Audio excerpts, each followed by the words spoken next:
Hey everyone, it is January 6, 2015, a whole brand new year. I'm Rene Ritchie, we are at CES Live, and this is the iMore Show.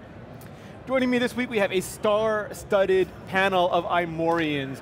Immediately to my left, we have Georgia Dow. Hi everyone. We have Serenity Caldwell. Hello. And we have Anthony Casella. Hello. So, we got here, how many days has it been so far? 9, 10, 15, 30? It feels like it. Time has lost all meaning to me. Are we asking my feet, or are we asking me? Yeah, CES started today, but for journalists it starts 1, 2, 3 days ago. Yeah, well Renee, you and I got in Sunday, correct? Yes. Yeah. Renee spent most of the time on a plane. Yes, That's true. Freezing Not rain in moving. Montreal, 8-hour delay, on the plane, off the plane. We don't need to hear anything more about that. It's all covered on your Twitter anyway. Yeah, I live blogged my trapped delay. I did see Bruce Willis running around outside several times. But we got to torment you as you waited at the airport, how That's much true. That's fun true. we were having. This is very true. So we got here, we started off with a press event called Pepcom. It was an 80s party bash. Anthony, you were videographing the whole thing. 80s is fun, okay? I mean, like, besides all the little trinkets and stuff like that we got to see, it was a pretty cool event. I mean, there were, as every year, there's it's rocking a lot of people. You might have been wearing an I Love 80s headband. I might for some portion of that evening. I think great. all of us were wearing those in some capacity. That is true, but that's just normal for me. I saw Serenity with a Rubik's Cube and Georgia with Pop Rocks. Yes, and gummy bracelets. That's right. We all got a few gummy bracelets. The Pop Rocks was quite a fun experiment. Well, I think we got that live on camera. We did. See our highlight reel. So Georgia, what was something interesting you saw at Pepcom? There were a lot of really cool, interesting things. Probably one of the most ridiculous things that I got to wear was a infrared hair grower helmet that I got to put on and try out, which I thought looked fanciful and fabulous. It seems to have worked. I definitely have a lot of hair and it feels fuller. The cool thing about it though is that they have a money back guarantee if you don't like it, and they say only 5% of people have, so that might just work. What does it do? It shoots growth rays into your scalp? I'm not really sure. It's infrared light that is supposed to... They said they backed it up with, a lot of science, research. yeah. They have it approved, I believe, by the FDA, which is kind of cool. I think there are only a few hair growth treatments that are officially approved and actually do some amount of work. That money-back guarantee, I think, is actually pretty impressive, because you don't generally do that unless you're not expecting people to return things. Right.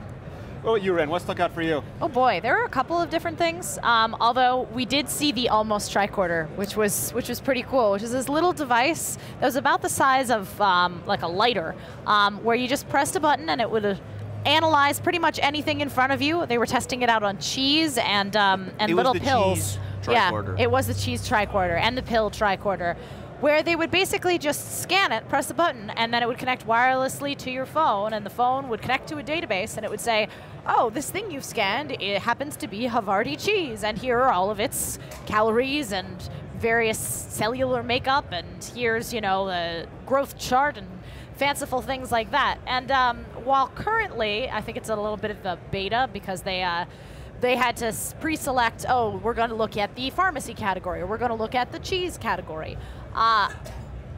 They said when it actually ships, it's going to be able to do that automatically without you having to pre-select categories on your phone. Which I think is really good for medications, and they did take a look at a huge amount of medications, because then you can make sure that you are taking the right medications and at what dosages they were, which is exceptionally important if you're not sure if you've mixed up your meds. Yeah, I mean, I can see this having some really good uses both in the business and the consumer sector, especially pharmacies. It'd be really great to have a little device right before you're putting the bottles in the pill container. You just scan it. You're like, okay, good. I didn't make a mistake, or the person who filled this didn't make a mistake. Everything's good.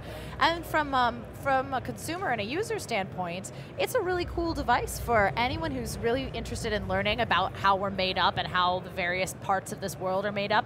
They were showing examples, not at the booth, but on their pre-roll video and on their banners about, scanning wildlife, scanning flowers, being able to find out the consistency of an oak tree, for instance. I don't know, it's one of those things where we're tying together a physical devices, physical scanners with the power of the internet, and it could be really nifty. Was that available right away? Did they say that? No, it's going to be available in the spring, I believe. So George, do you remember for what price? I want to say under $200. I believe that it is, and it has a limited database. So what they're doing is the refraction of light off, and so it's not actually taking a look at what the chemical properties are.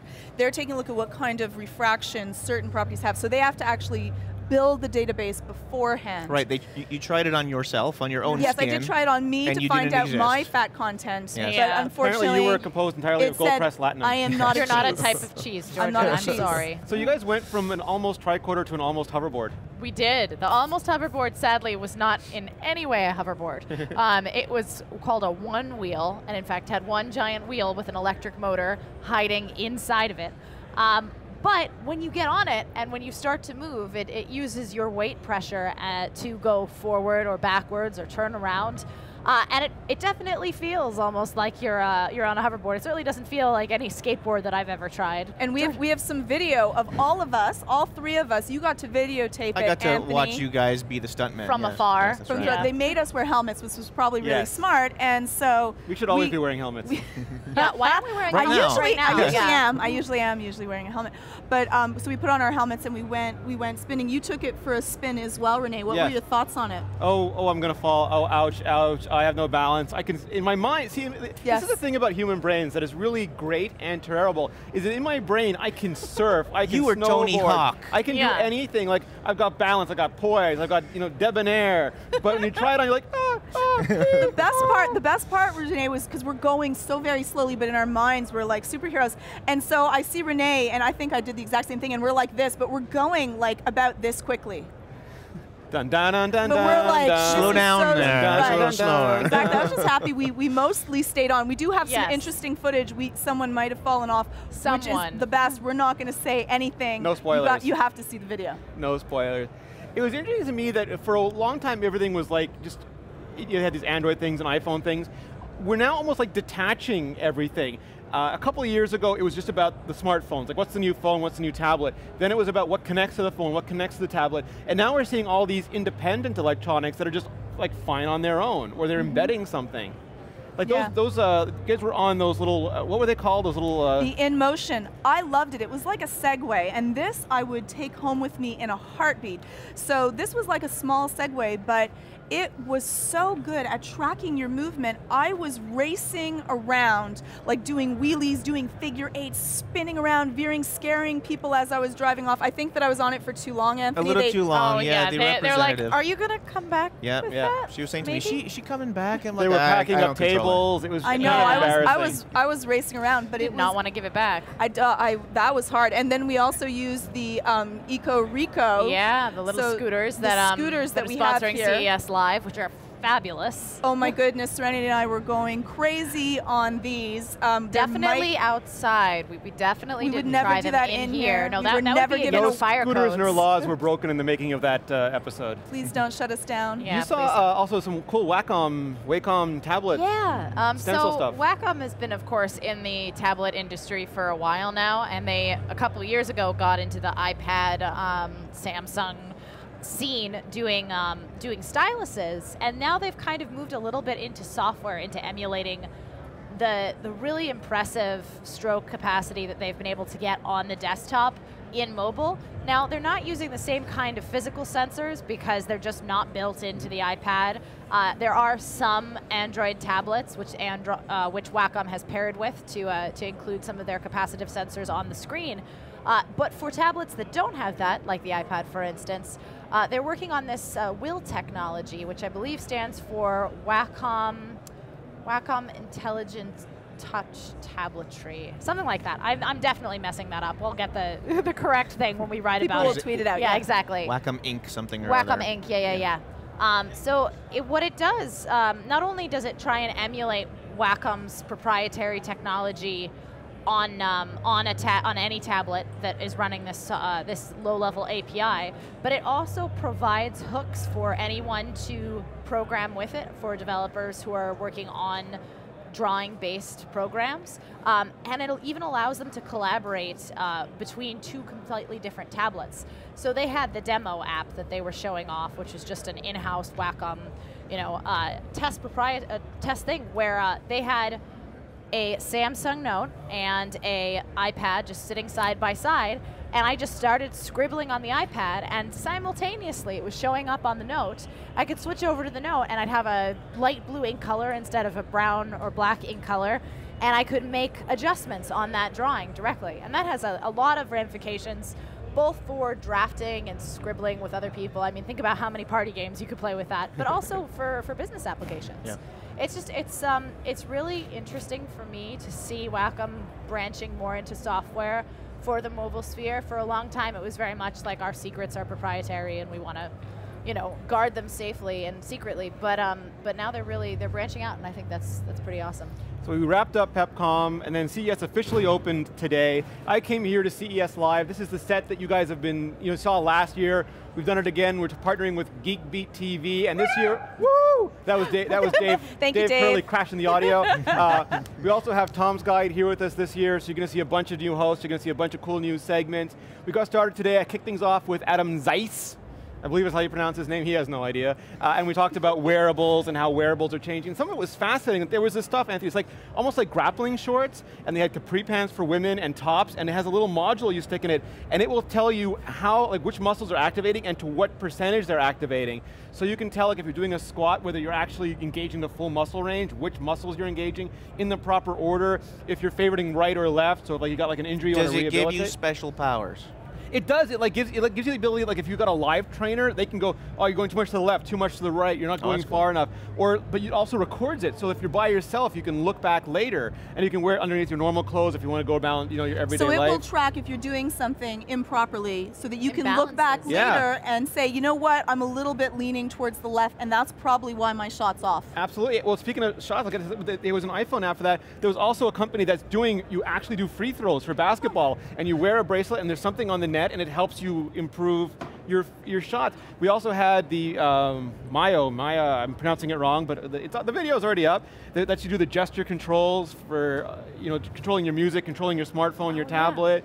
It just goes on your arm. I mean, we're living in the future. It's absolutely ridiculous. We tried out a basketball that would tell you, because all the sensors were in the basketball, and it tells you, well, I found out how horrible of a basketball player I am, and then it trash talks you after by giving you a percentage of how good your shot was or not. Or the angle that you got, which was pretty useful. Or the angle, which I really like, because we've tried out some of these wearable devices before, where to see how how many steps you take, how many calories you're being burned. And it didn't really fit with our type of, well, my type of exercise that I do, which is Brazilian Jiu-Jitsu, and I can't really wear that type of stuff. No. So it doesn't.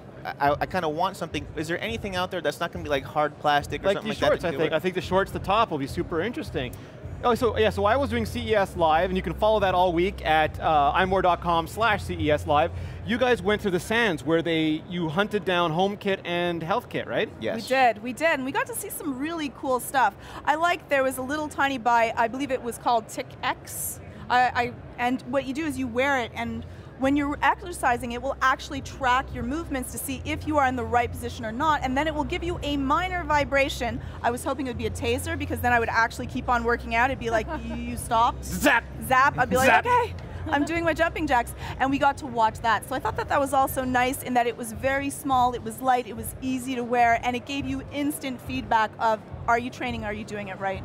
There's a lot more companies doing that type of stuff too. And something I found interesting was in the HomeKit area, which was the Pella Instinctive motorized blinds. Why that's cool to me, it's a little strange. When we came to Vegas, you walk into the room and all of a sudden all your blinds open up, and I'm like, oh, this is fantastic, right? You can set it up so that you wake up in the morning, you have your own sunrise. Well, I want that at home, but prices that are at consumer level, okay? And I don't think the prices are at consumer level yet. In my opinion, they're like $1,200 per blind. But I mean, if those prices start coming down, I could see being able to touch your phone, set an alarm, proximity. You get to a room or something like that, your blinds open or close depending on the time of day. That would be really nice. Well, we've seen that. We've seen prices coming down in the last 5 years, and I think that's really, really exciting as consumers and as users, because early 2000s, we were looking at $50,000, $60,000, $70,000 for home automation, and now you can buy a Wemo switch for $60 and everything, a Nest for $200. pretty soon, who knows, we might be able to find blinds where it's like $100 a shade, and all of that connects to your local central system. That's the thing that I was kind of really hoping to see at CES, and we've seen a little bit of it, but not a whole lot, is the idea of all of these individual little consumer devices hooking up so that they can all talk to each other and all be unified. That's something that the $50,000 systems have done fairly well, and but they were all custom stuff. and they were super expensive. You had to have a custom remote control, and it was like for the super rich. And now, and I admit, I went for the entertainment first. I didn't go for the thermostat. I didn't go for the blinds. I went for Sonos. I went for Hue. But I think that's how it trickles down. You get the connected stuff in, and that's why I'm looking so forward to HomeKit, because right now I've got a Hue controller, I've got a Sonos controller. I have to get a blind. I want all of this stuff to talk together. Yeah, but you still also have to, besides the setup that's involved, you still have to, okay, touch this on your device, touch that on your, I don't want to do that. I just want to be able to go to a place, have proximity sensor. I want more of that, and there are some things that do that, but it's not as ubiquitous as I would like. Well, HomeKit promises a Siri, so you'll be able to say, Siri, I said this earlier, Siri, lock down the compound, and then everything goes, come, like the armor comes up, the blade of armor comes up around the house. That's better, but still, I don't want to even think about it. Well, we had, I'm blanking on the name right now. I'll find it for you, but something B, Ecobee was on, and they make something like the Nest, but they also have a small sensor that goes in every room, so if your Nest is in a different, like, not your Nest, but your Ecobee is in a different room, as you change rooms, it smartly adjusts the temperature in those rooms, so you no longer have to worry about, oh, I'm leaving 2 degrees down, oh, I'm coming back in 2 degrees up. It just adjusts for you, and I actually asked the guy, I said, like, can it tell you if your kids have a party? And he's like, yes! Because it can tell you when people are leaving rooms or more, and they got an alert. They were on vacation, and it said that there were a bunch of people suddenly in a room, and he called up and it said, are you having a party, honey? And his daughter was like, no. Definitely not. We saw the Alley, which was a really fabulous system of like a 360-degree camera system that you can take a look at remotely, real time, and actually scroll around the room, so you could actually find out if you have a monitor. And they had cute little system monitors that would be adorable for your child's room, so it's not scary. Hal, open up the podcast doors. And you could actually swipe in real time to say, where is my child? Why is he not in the crib? Where has he crawled up to? What is he doing? Which was also really neat. Not just 360, but all the way around in every single direction. It was very impressive. Yeah, what's interesting to me too is like, and we had all this a lot of times, like you talk to somebody and say, are you going to support HealthKit? And, well, I can't talk about it. Are you going to support HomeKit? Well, and it reminds me how we've gotten used to software moving so quickly. Like when a new framework comes out, those apps are out almost always at launch. But when you're dealing with, and we're going to do automotive tomorrow, but when you're dealing with the hardware makers, they are at a much slower pace. Well, yeah, I mean, you're looking at a development cycle that's 2 or 3 years to put together new hardware, to make sure that all of the sensors that you want are in the right place. And it's pretty easy to take an API and say, oh, HomeKit, great. Well, we can hook in all of these things. Oh, wait, our hardware is not going to be available for that for another 1.5 years. So we're really seeing kind of a lag, like you were saying, Rene, between the introduction of HealthKit and HomeKit and the actual implementation of it. And it's one of those things that's a little frustrating for me, because I want to use it now. I want the future to be now. It's really frustrating, especially when we get to touch it, try it out, and we're really excited, and we're like, when is it going to be available? And they're like, well, at the end of this year, so we have to wait 12 months before we really get our hands on it.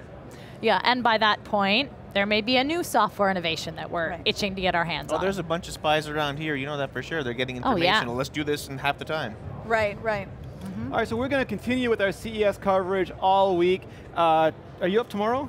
Yes, I am. Yeah, what are you talking about tomorrow? Do you know? Yeah, we're going to be doing 4K televisions. We're going to be with Canon, Nikon. We're going to be doing cameras. It's going to be fabulous. So Georgia and John P., and then I'm going to be joined by Sean from Tom's Guide, and we're going to be talking about, again, more of the 4K television, Slingbox, all that kind of stuff.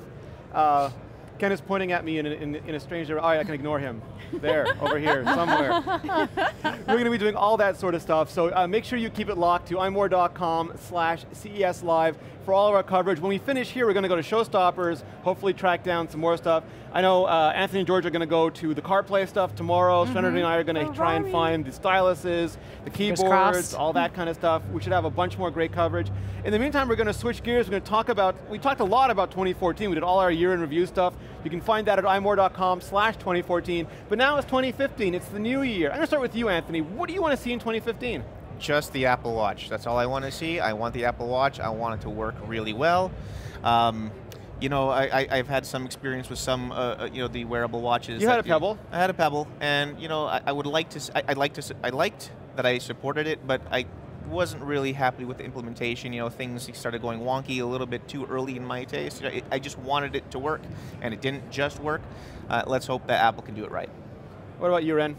I definitely will piggyback on that and say yes, the Apple Watch. I'm interested in seeing the Apple Watch. I want a watch that actually fits on my tiny, tiny wrist because, yeah, Pebble won't, Moto 360 won't. It's unfortunately just a case that most of these early smartwatches have been designed for what they think the primary user is going to be, which is an adult white male. I don't quite. They are ugly, aren't they? Yeah. I'm sorry. They're really ugly They are. watches. You know, I can't stand looking at They're them. like someone strapped a Linux box to your wrist. I like Linux, okay? So- But let's not go there, but still. Yeah, no, I really liked the design of the Moto 360, and when I saw our buddy Andy Anatko wearing one around a couple months ago, I was like, oh, that's really cool. Can I try it on? And I actually tried it on at the Apple Watch event before we knew it was an Apple Watch, and I put it on, and the device, the It wrapped face twice is, around your wrist. No, it's this big. It's this big on my little tiny wrist, and I'm like, you know what? I think this is pretty. It actually kind of works the way that I'd like a smartwatch to work, but it just doesn't fit, which makes me sad. Really, in 2015, my sort of biggest hope and biggest anticipation is that we polish up some of the great innovations that were released this year. iOS 8 and OS 10 Yosemite are awesome. They have some great features, including we've got extensibility, we've got continuity. But it's really early days right now, and there have definitely been some bugs here and there, and I want to see Apple smooth that over in iOS 9 and the next generation of OS 10 and really work on okay, we've introduced these fantastic features and developers are starting to take advantage of them. Let's see if we can make developers even more likely to develop for this. How can we make it easier for developers? How can we make it easier for our users to take advantage of it? Not crashing is helpful. Making continuity work a little bit more reliably. I know when continuity works, it works so well, and I love using it. But when it doesn't work, I stare at my phone and my Mac, and I'm like, what? I just want to open the web page. This is, it's like the beauty of continuity is the idea that, I can swipe up here and I immediately get the web page or the conversation or the email that I was working on my Mac. But when that button isn't there, I'm staring at the device for 45 seconds, and in that time, I probably could have rewritten my entire email. So. All right, I want to get back to that because I want to ask everyone about that. But Georgia, what do you want to see next year? Well, I'm looking for one is I do want the watch. So I hate you both for already saying it, but I'm dying for the watch. I've been waiting for the watch. What's on your wrist right now? Wrist. Wrist. Yeah, more wrist. What's happening? Talk to me. I've been waiting for the watch forever, Rene. It's just something that I am so hopeful for. I can't wait to draw little tiny pictures and then waste Spam all people. my I will. I'm going to go crazy. I'm sorry if I have you on my contacts list. That's it. I'm also looking for, I have a little love handle here to be able to fit in with my phone, but I'm hoping for a really nice small keyboard that works well because I'm using the Plus, so I want to be able to one-hand. I can actually kind of reach it with this though. I'd also like for Siri to work and understand what I'm saying. I know that I speak in Canadian. Offline. That might Offline Siri. to be able to be Siri. offline Yep. Siri, that would be amazing. And also the same thing for Apple Maps. So what I'm hoping for this coming year is just for everything to work even better, to spend the time so that it's exceptionally reliable and that I can use it and not have to worry, and they can find you whenever I ask. Find him. Find Rene Ritchie. So I want to now. ask about that. So Peter Cohen, about 2 months ago, wrote an article saying innovation should not come at the price of stability. And then famously, Marco Arment wrote an article yesterday with a very similar premise. And this is not new. We've seen these articles last year, the year before, saying that Apple is going too fast, that people want it to slow down in some effects. It's contrasted by articles that say Apple is going too slow. Previously, why is there no sharing? Why is there no interactive communication? Why is this Android is blowing past? Apple's not innovating anymore. So we have these different points of view, and I think we've solved the first one. I think when you look at extensibility and continuity, Apple is absolutely at the same level as any other operating system. They've got all those features, all those potentials. So now that second narrative, I think, is even louder. And I think that it's a really, people have that sort of feeling. It really captured that, that feeling that people have. But I want to know, Serenity and I have to deal with this every day because we write about Apple every day, but you guys mostly do accessories, you mostly do gear. I'll start with you, Anthony. What is your feeling about iOS 8 and Yosemite compared to, say, 7 and Mavericks, or 6 and Mountain Lion? I get angry, honestly. I get angry when I use it because, I know how it used to be. At least the perception of it to me was maybe because the features weren't there weren't as many features, so I didn't notice as many problems, right? I mean, I wasn't using it to that level. But I'm getting a little bit annoyed, thinking, is this going to work now? Can I really rely on it? Because sometimes I just want to get some work done, and I can't get it done because I'm, do I have to, let me just walk to my other machine, let me just do it this way, so it's the sensation that I don't trust it as much. What about you, Georgia? Well, I think that it isn't that Apple is innovating too quickly. I think that the problem becomes an issue when it is something that is not going to be, like they're innovating at a speed, but they are not making sure that it isn't buggy. And so if you use something and it crashes, or if you use Siri and it does not work, after a while you've lost your trust in using that application, so you're not going to use it, and it does cause a dampening. I have to say that on iOS 8, I do find a lot of crashes, and that's upsetting to me because it's something I'm not used to. I'm used to Apple being exceptionally reliable, and it always works, and exceptionally rarely crashes. And this is even after a whole bunch of updates, which for me is a little bit sad. I still love the usability that I have with it, but... You updated? I did, but I came with I had to because of the phone. I might not have actually updated. That's why I don't update in the first place. Don't send me hate mail. So this is what I'm curious about, because you mentioned Maps and Siri. These are things that aren't new to iOS 8. They've arguably, for some people, never worked. Although my house is no longer in a forest, a park. Well, so that part, yeah, that's good. They are getting better. Like Siri's doing streaming, Maps is getting better with location, so those things are improving. iOS 7 had almost constant resprings, which is like, it would just crash and crash over and over again. But it seems this year, like I can point back, I went and actually looked, iOS 2, I saw comments from Apple saying we're going to fix the 3G connectivity issue in an update. It seems like we've had these problems for a long time, but this year people are more frustrated about it. Or is it just a psychological thing where the bugs of today are always more annoying than the bugs that you don't remember in the past? Well, the thing is that by the time that you reach the end of an iOS cycle, so at the end of iOS 7, there were very few crashes, so people are used to it being exceptionally stable. And then when you start with the new system, then there are more crashes, and people go through that feeling of like, oh no, it's occurring to me, and I don't remember because it's too far back. People really don't have, our long-term memories are actually not as good as we expect them to be. But I do find that even at this level of updates, there's still a lot of crashes, and not just from using Siri and Apple Maps. And we talked about this yesterday. There's a bunch of people said Apple should slow down, should take a snow leopard moment. Some people said that extensibility maybe should have taken 2 years instead of 1 year. Some people that Apple should get more teams and maybe break tasks out between more teams. What do you, do you think this is a problem, and how do you think Apple could start to look at it? It is a problem, but the issue that I'm having with it right now is that, yes, I do feel like they're pushing too many things through too fast, but they're grappling with the same time of Apple is a big company on the world stage right now. They're no longer a niche company that's developing for a small subset of users. I was just thinking about this the other day when I walked into the Apple store over the holidays, and I've worked at an Apple store, but they're packed. It's absolutely packed, and it's this huge flagship store in Los Angeles that's just absolutely wall-to-wall people 3 days after Christmas. And I'm like, I remember when the first Apple store opened, and it was, 30 people, there was a line, but once you got in, it was like, oh, there's so much space, and it's very nice, and there's so many people so many people to help. Apple is a huge company now, and they do, I hate to say that they're worried about having to meet certain guidelines set to them by the industry press and the media and their shareholders, but I do think they are a little more worried about having the next big feature and the next big thing. You think about pre-Apple Watch and pre-iPhone, the amount of articles that we saw that was the lead up to Apple's not innovating, Apple's not releasing anything new. Tim Cook should be fired. Yes, exactly. Tim Cook should be fired. Apple's doing horrible things, by which one we mean they're not doing anything, so therefore we are very fed up with them and we're very unhappy. And Tim Cook, I feel like, had to make this statement 4 or 5 times being like, we've got so many things in the pipeline, guys. Please just hold your horses. Please. Please, please. And then everything finally came out, and people are like, oh, Apple Watch, oh, new iPhones, oh, iOS 8, oh, OS 10 Yosemite. And then came the, well, you released all these new things, but they're not ready yet, so we're unhappy. It's a constant battle of, well, we're trying to please people by releasing enough things to remain innovative on the world stage, and it's coming at the expense of software reliability, hardware reliability. I've complained about this on the iMore show before, the fact that I love my iPhone 6 and I think it's great, but I've broken 2 screens on it, and I'm not particularly hard on my iOS devices.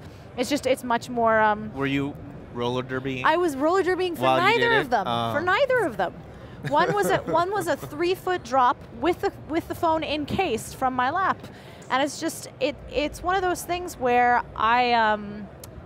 I respect Apple a lot, and I really love their hardware, and I love their software, and I'm excited about all the new features. I'm excited about extensibility. I love the promise of continuity. The watch I am looking forward to like pretty much no other Apple product in my personal history. I'll be lining up. Yeah, exactly. But they do have to sit down and figure out what they're going to do about the balance. That was my question though, yeah. because like Apple has like, I don't know, billions and billions of dollars, right? I mean, they've got a fairly big cash flow. So yeah. I mean, like, mind you, I don't know what I'm saying. Okay, when it comes to development and stuff like that. Why must they, take their teams? You hear all the time they have a team working on, this aspect right now, but then they have to take that team and that same team and work on another aspect. Why don't they have like the biggest, best brains working on these projects? There's a couple answers to that question. One is that there is a limit to the amount of really good engineers who are willing to work in Cupertino.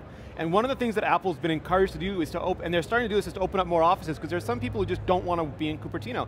Brilliant people. There's also incredible competition because Google wants those engineers, and Facebook wants those engineers, and startups want those engineers, and startups have the promise of an IPO where, come join us, you're one of the first people in, when we get that IPO, you're going to be, that stock's going to be worth millions of dollars. Is this a culture thing that Apple wants to maintain to make sure that everyone's working in Cupertino or something like that? Well, yeah, because retention, retention is hard, but also they don't want to give access to their code or to their ideas to people who aren't living there because it's harder to secure that. And Apple believes a lot in security, and some people think too much in security. Yeah, well, when it comes down to it, Apple has always been a company based around locking down their security and making sure that as few people know about this as possible.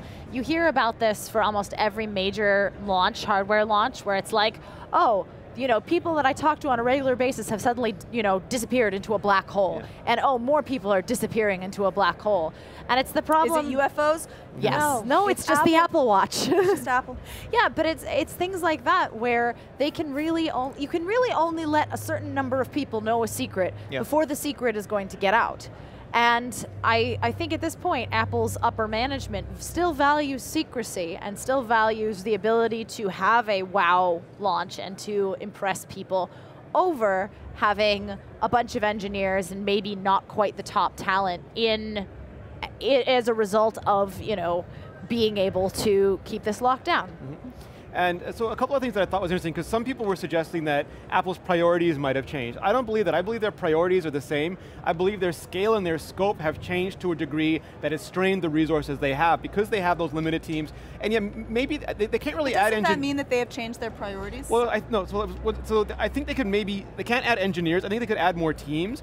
But priority, is like some people believe that they're putting marketing ahead of design. I think it's the opposite. I think when Steve Jobs and Scott Forstall ran iOS, they were really good at saying no to a lot of things. Yeah. But it came to a point where they had to stop saying no to some things. Like AirDrop, famously, they said no to that 2 or 3 times. And when Craig Federighi came there, he said yes to it. And he said yes to extensibility.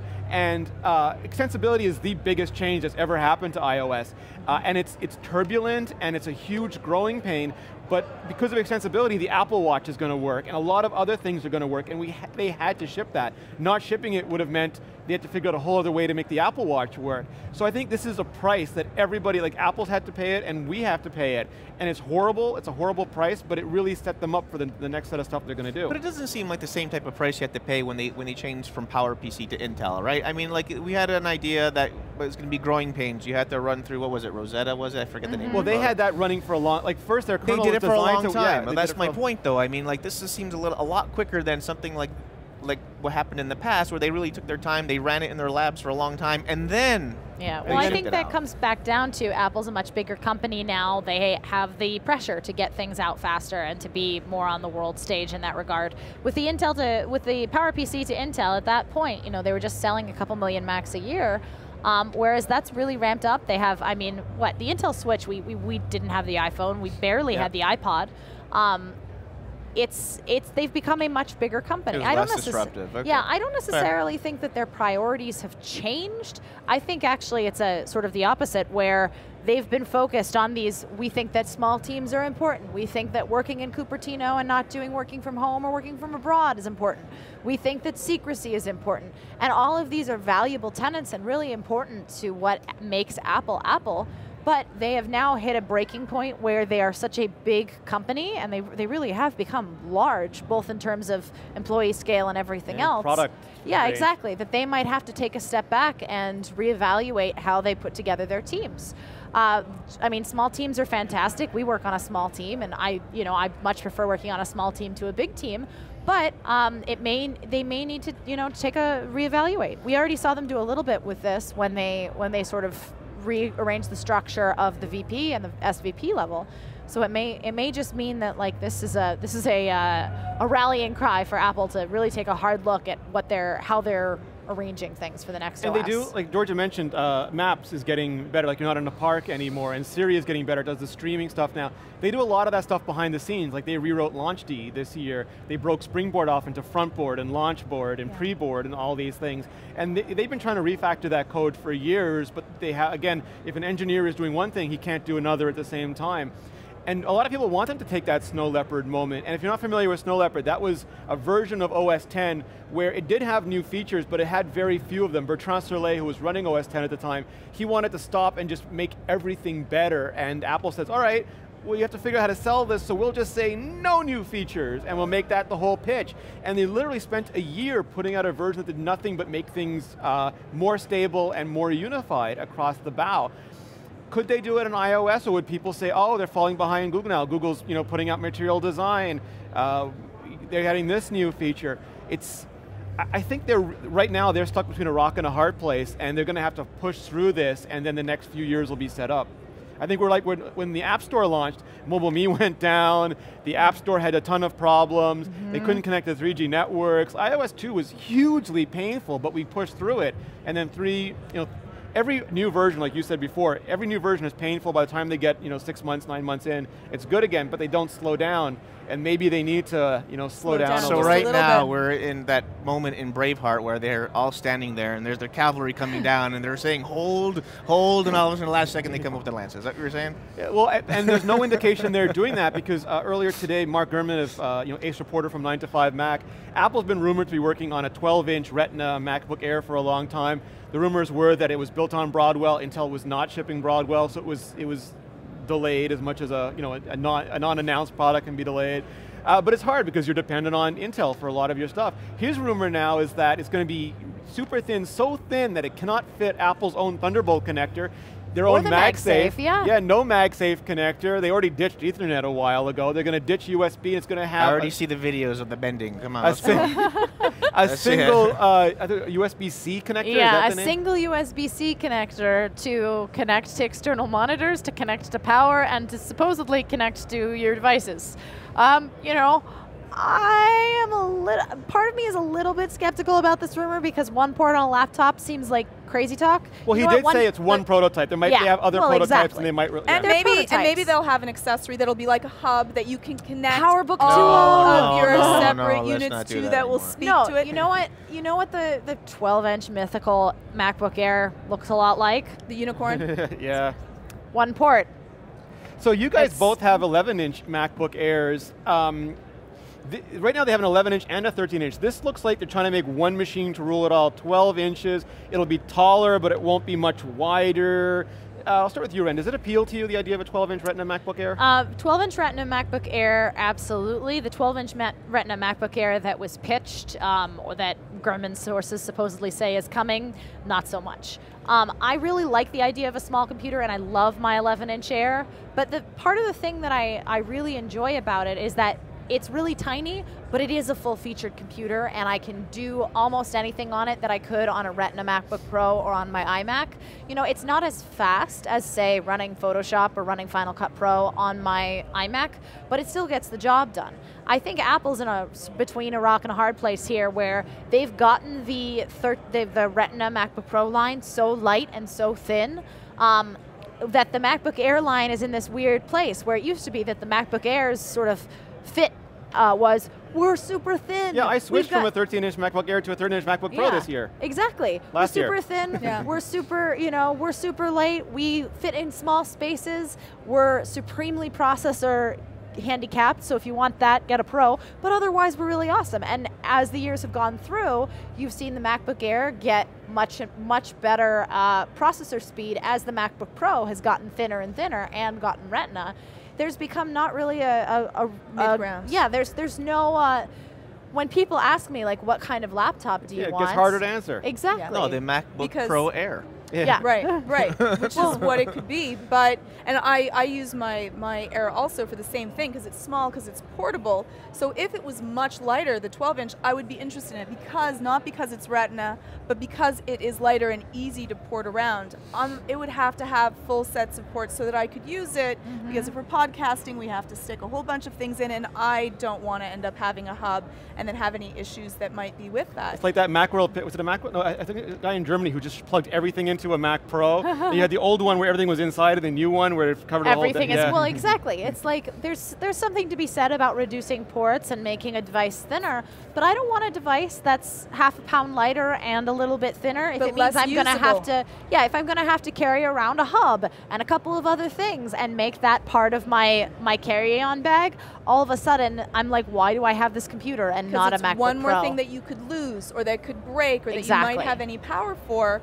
And also, the way that they're setting is that the keyboard is going to be a little bit more squeezed in and a little bit smaller, which I have really tiny hands, and it still makes it a little bit more difficult for me to type when I end up dealing with it. We've done a lot on iPad keyboards, and I've seen a lot of iPad keyboards that squeeze full-size keys together. Yesterday. We did, and the Typo's actually a really the Typo 2 is their iPad Mini prototype is actually a really impressive way to squeeze keys together, but it still doesn't change the fact that their delete key is about this big. It's hard to, you have to practice. I'm very slow at it. Exactly, it's like having to relearn an entire thing. And then on top of that, you're saying, all right, you know how you got the MagSafe connectors, and well, we replaced that with MagSafe 2. Well, now you have to get the USB-C cord. And you're going to have to get a whole bunch of USB-C cords and a USB-C adapter. And it's like, we just switched to Lightning, we just switched to MagSafe 2. And well, that means when you get the Lightning 5K display, that'll have a USB-C connector in it. That'll plug in, there'll be all the ports in the back of the USB-C display. What do they call it? Can't call it a Thunderbolt display anymore. And USB-C display. More stuff that you have to buy, purchase, and or lose. Well, so here's my thought on Gurman's sort of proposed idea of the MacBook, the 12-inch MacBook Air.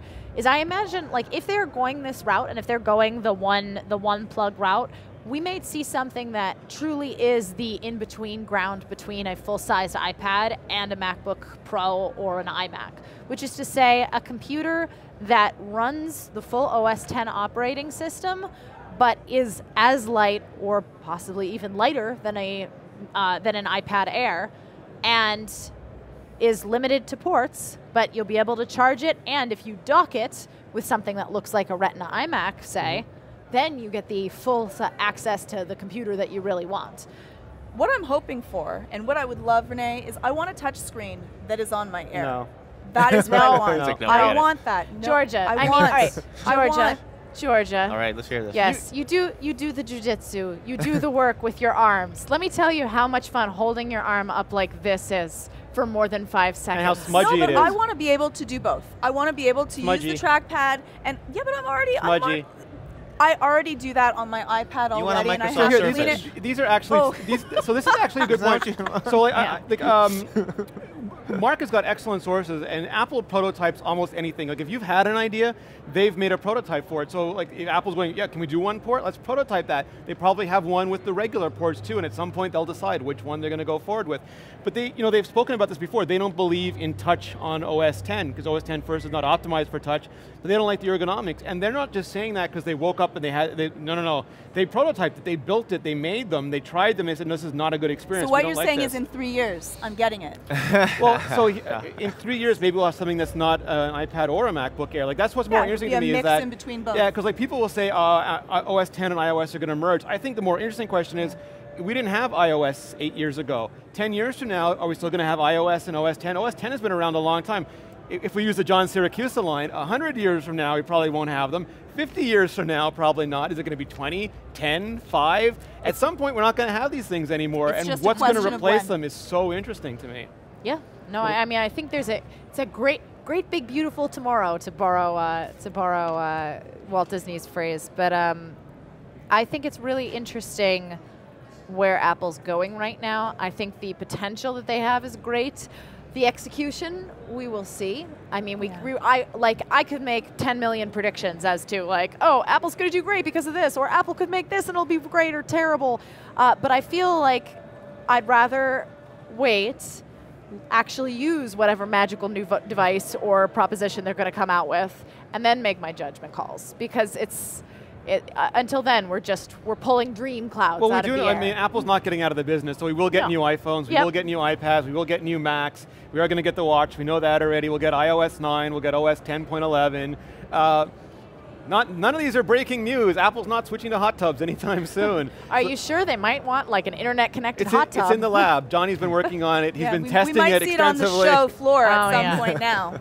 But yeah, so none of these things are surprising. It's just like that. That's just what Apple's going to do next. And the interesting thing is going to be, what choices do they make? Last year, they made a huge bet on extensibility. That was not a choice they'd made in the past. And yes, it has hurt us in some ways, but it's also set us up for almost everything that's going to come next. Apple Pay, the stuff we got, continuity. iOS 8 in some ways, yes, there's bugs. I know there's bugs. I don't have that many, thankfully. I don't know what it is. Maybe I got a special version delivered over the air to me, but it's been really solid for me.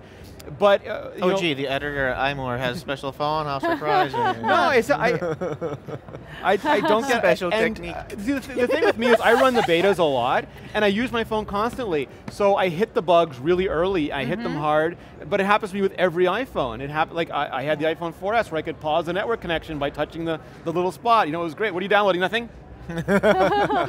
And in every version I've run into stuff like that, so I kind of maybe I've just gotten used to it, I got inoculated in a way. You probably are really used to it because you're always testing everything out at the beginning, so it's only getting better for you. Yeah, and iOS 8.1, I thought it fixed I think a lot of the stuff. Maybe arguably, I mean there's that old joke that there's the release version, there's the rush fix version, then the real fix version, and some people just want to wait for the real fix version. And we've had that, but again, I think we've had that on iOS since the beginning. I think that's always been the case. They rewrote, I think, after the iOS 1 launched, the point update was a huge rewrite. Oh yeah, almost entirely like, oh, this actually doesn't work outside of the lab. I really just think that the echo chamber has gotten bigger, where iOS 2, iOS 3, iOS 4, it was just a small community of Apple people being like, this stinks. Yeah. What's going on? And as we've gotten more and more iOS devices into the hands of people, Rene, do you know where we're at right now? It's some untold million number of iOS devices. I want to say it's almost to a billion. We're getting close to a billion. Yeah, like 900 million, I think, was the last publishable number.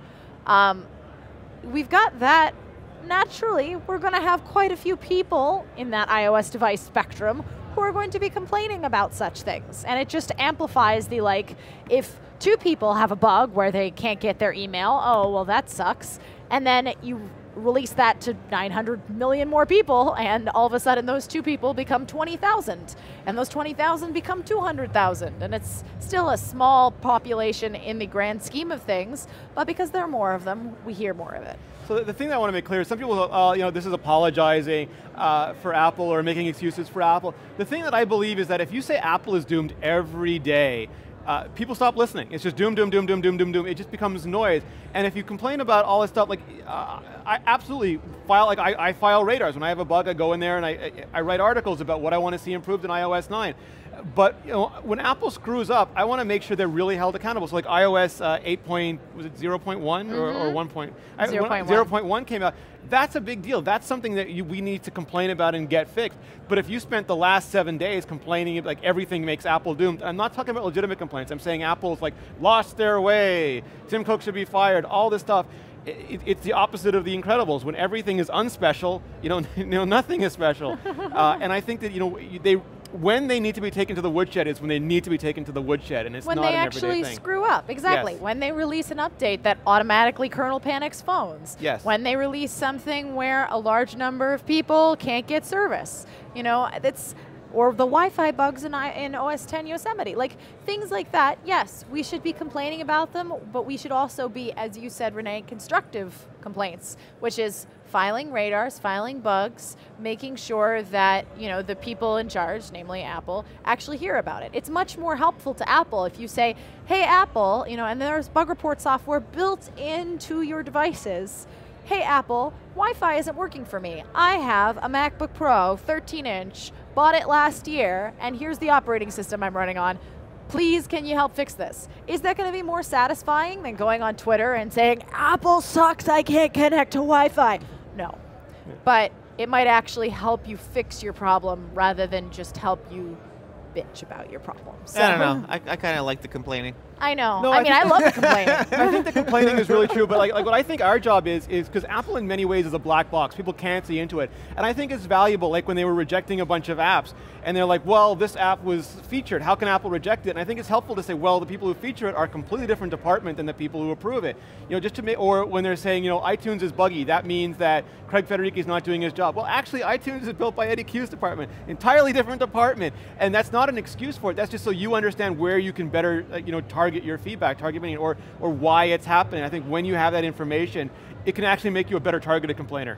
Well, Rene, like you were talking about with, of course, the piece that Marco Arment published a couple of days ago about you know, Apple and bugs and everything else, and people respond with, oh, they're being led by the marketing department. The horrible marketing department is making the engineering department work too hard. It's like, no, that's not actually how it works. Marketing does not set, you know, oh, this must be done by X date. Well, they pushed it, so the way it works is What do like you mean for Apple? Yeah. Okay, because there's plenty of companies that.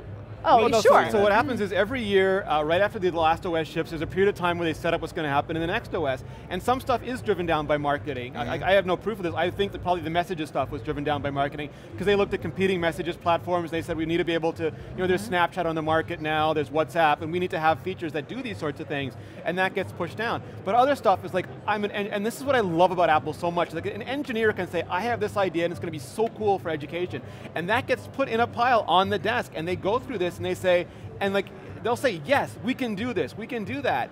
And then that engineer's project gets pushed forward as, maybe not as much as Phil Schiller's project, but it becomes announced on the stage at a keynote in the same list of things that they believe have to make the iPhone more competitive. And I think that's great for culture.